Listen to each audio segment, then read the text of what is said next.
Since the election, there has been a lot of activity. Every day we're seeing news here in our nation's capital. We have appointments. The president's nominating individuals for cabinet positions. We've got the new Congress selecting their leaders.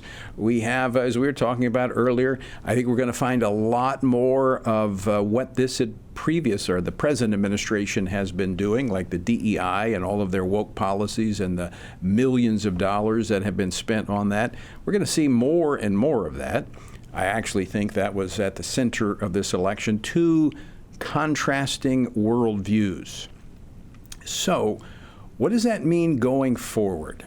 How should we as Christians continue to engage in a way that honors God, that is in concert with the teaching of Scripture?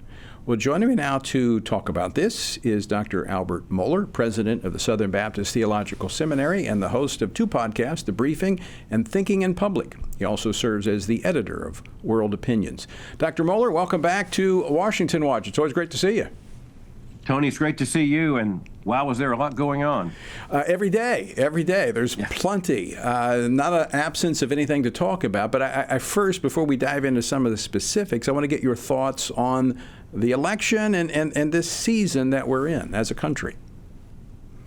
Well, you know, it's an overwhelming statement by the American people, and I think, quite frankly, just absolutely astounding the political class. The fact that Donald Trump won not only in the Electoral College clearly, but won the popular vote. The fact that Republicans gained control of the Senate and will hold control of the House. This is an unprecedented opportunity. And I just have to, with you, pray that our elected leaders will be good stewards of this opportunity. Because I'm not sure when in our lifetimes we may see this again. And so there's just a lot invested in this moment. And obviously, it's going to be a thrill a minute when you think about what's at stake with the new administration coming in. Frankly, the appointees to the president's cabinet and beyond, big legislative initiatives. We got a lot on the table. And I don't think the urgency of the moment is lost on President-elect Trump. As he has been, rolling out these nominations, which most of them have been pretty good. I've been impressed with a lot of them, especially our friend Mike Huckabee as the ambassador to Israel, first evangelical Christian to serve in that role. That's exciting to me, given the times in which we're living. But the president wants to get these nominations through, and just yesterday made a statement that he's looking to possibly use a recess appointment. And I was talking about this earlier in the program with Andy McCarthy, that he's got, possibly 53 senators and Republicans, that is. He only needs 51 to get something through. So the recess appointment shouldn't be needed if you get the right people. But let's talk about the rules going forward and the urgency in balancing the two. How should we be looking at that? Well, Tony, like you, I'm a Christian conservative, and both of those words are absolutely crucial. Christian comes first, conservative comes second. But to be a conservative, especially in our context, is to believe that there is invaluable wisdom in our constitutional order. And that when you look at the power of a president to appoint a cabinet, that's absolutely clear. But it's also absolutely clear that the Senate has the responsibility of advice and consent. And it's very easy for those who are very happy with the Trump election, and count me very, very happy that the Republican ticket won. You look at this, you have some people who say, well, let's just cut the fast track. And sometimes in a political exigency, that would turn out to be important. And you basically pointed this out. For instance, if he had an opposing party majority in the Senate, he doesn't. He has his own party's majority in the Senate. And honestly, I think our constitutional order needs to be honored. And so in the main, with very few exceptions, we need to go through the normal confirmation process. And by the way, this president is president-elect, former president. It's an unusual time to say all that about one man. It is. But he is not hesitant to say in advance that he intends to disrupt the rules. You need to save the exception as an exception, and because the president may need that exception at some point. And I think we would all see it when that comes. As a Christian conservative, as a constitutionalist, as one who's held office and had to work in the minority. The rules are important. I mean, think about this a minute. I'm not a huge sports fan. I used to be, but I'm not that much anymore. But can you imagine a football game with no rules? I mean, it just wouldn't work. I mean, I think that's called the seventh grade. Well, actually, sometimes you wonder. Yeah, it is. The rules play an important function because, and as I've been in this arena for 35 years, and I've lost more battles than I've won when it comes to legislative policy ideas. But I knew that there would be tomorrow, and I would have to work harder. I would have to build a coalition and move this through. If you blow up the rules or you bend the rules, then you really bring antagonism, anger, and it not only disrupts the system, but it could destroy the system. Well, and as you know, as you reap, so shall you. As you sow, so shall you reap. Right. And so, just imagine the alternative. I just want Christians to think about this.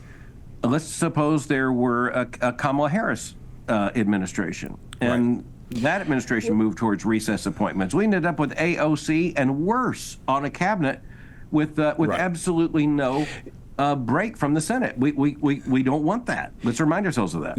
And that's a really, really good point because back during, I'm trying to think, I've been here so long, I'm trying to remember what administration this was. There was, may have been, I don't think it was the Trump administration. Before that, may have been all the way back to the Bush administration, where they just wanted to eliminate and it's been discussed now by the Democrats, that was the filibuster so that they could get things through. That's right. And a lot of conservatives were for that because in the short term it would have helped advance judicial nominees and different things that they were working on at the time. Of course, those rules have been changed on nominees. But I said, no, because just think what happens if those rules are changed in 4 years, who's going to be in control? And we would have the Equality Act. We would have abortion on demand until birth as the law of the entire country. So you've got to think through the long term. As you said, when you change the rules now, the same rules are going to apply in the future. And I believe this is part of the founders' vision. When you look at the Senate, often referred to just in history as the cooling saucer, so that the House more popular, votes fast, and can get things done in a different way. The Senate tends to be a slower operation by constitutional intention. And once the political system in the United States coalesced around two parties, the filibuster is actually a continuation of that constitutional logic, I would argue. And as you say, the problem is if you get rid of it, then as a country, we're going to go back and forth between conservative and liberal administrations as if we have two completely different governments. Well, and we are kind of doing that right now. And I think the Senate is kind of one of the anchors. But, one of the first changes was the 17th Amendment that allowed for direct election of the senators. Prior to then, they were selected by the legislature, which was a kind of a firewall from, public pressure, direct election. And I know that's almost, that's almost hate speech in the ears of some today to say, that public pressure, but it was to allow things to settle so that we didn't have this radical change back and forth from government. It was somewhat of an insulation, but it's like a ping pong match now, where we go from one to the other with each incoming administration, and that really changes how the world can view America. They really can't trust where we're going to be. Absolutely. And, just in practical terms, as we tie this to moral principle, it's one thing if the president gets to the position where he can't get his appointees through and has to do something extraordinary. But with that Republican majority in the Senate, we should seek to go through the normal process, if nothing else, to show the other party how it's actually done right. Right. I mean, even though it will be harder, may take longer, it is a restoration of those founding principles that keeps a republic. Now, I would argue that the left has been moving us in this direction toward a democracy. They use the term democracy. Absolutely. These are policies that are in keeping with a democracy, which means you have people directly involved. And there's a big difference between a republic and a democracy. Absolutely. And, our constitutional republic was put together with a logic that is based on the Christian worldview to avoid the concentration of power, because that will lead to the concentration of sin. And so that's why we have not one autocratic leader. We have three branches of government, and they all have to work in a certain symmetry. And I think we also need to understand that there's the left, as you say, you said it exactly right. They want direct democracy. That means they hate the Electoral College. It means they also hate the Senate. Right. You'll hear liberals say, look, it's not fair. California's got 40+ million people. You have Wyoming, a fraction of that population. They both have 2 U.S. senators. Well, that's a part of the greatness of our constitutional logic. Otherwise, Wyoming disappears as a political reality. Well, and the Republic. I mean, we are going on Absolutely. nearly 250 years of this great experiment, and it's because of the wisdom, I believe, inspired wisdom of the founders in the structure Yes. that they put in place. So, Dr. Mohler, we just have a few minutes left. How, as Christians, should we be approaching this moment in time where, like you said, you're excited, I'm elated with what we saw last week in terms of what the American people did and the potential we have going forward, but how do we seize this moment? Well, that's a great question. I think there's a temptation on the part of even the Christians who did vote, and thankfully, that I honestly believe the vast majority of church-going evangelical Christians did vote. And I think the temptation now is to kind of sit back and say, well, we did our part. Well, that's not where this ends. We need political momentum because of our Christian convictions, and that means staying up on these issues, putting pressure where we need to put pressure, and quite frankly, continuing to articulate the convictions that bring us into this in the first place. And so, there's a temptation on the part of the American people, particularly on the part of the winning party, to step back and say, well, that job's done. But as you know, majorities are lost as fast as they are won. Yeah. Vigilance, eternal vigilance. Vigilance is necessary to stay involved. But also, we have to be measuring both parties according to the same standard of truth. And there's a way to be, when our side, if you say, well, we've got to say, I'm a Republican, all right, I'm a conservative. And that's almost, I don't know that I've ever voted for a Democrat, maybe once or twice in Louisiana back when they had the old Democrats.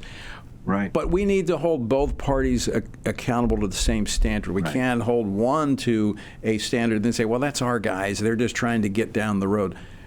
We have to return to a foundation of moral truth, because this conservatism unanchored to morality and truth ultimately gets us to the same place as the path of the progressives. Tony, I think about this often. I've been at this for nearly 40 years, and you too. And that means that our words are recorded going back for decades. And I feel that it is a matter of character that my argument must be consistent in a straight line, regardless of which party is in power in the White House or in Congress. I have to make my arguments in a straight line. And so that means that we can't now all of a sudden change our tune on the linkage between character and conviction. We can't all of a sudden change our tune about how we read the Constitution and the separation of powers. We've got to maintain, for Christian character's sake, also for constitutional consistency's sake, we've got to maintain a straight argument. We have to hold our side even more accountable to those principles than the other side, which is why, by the way, we're on this side. That's right, because this is the side that values truth, recognizes that truth, and wants to conserve it, protect it, and restore it. Dr. Al Mohler, always great to see you, my friend. Thanks so much for taking time to join me today. Always good to be with you, Tony. God bless you.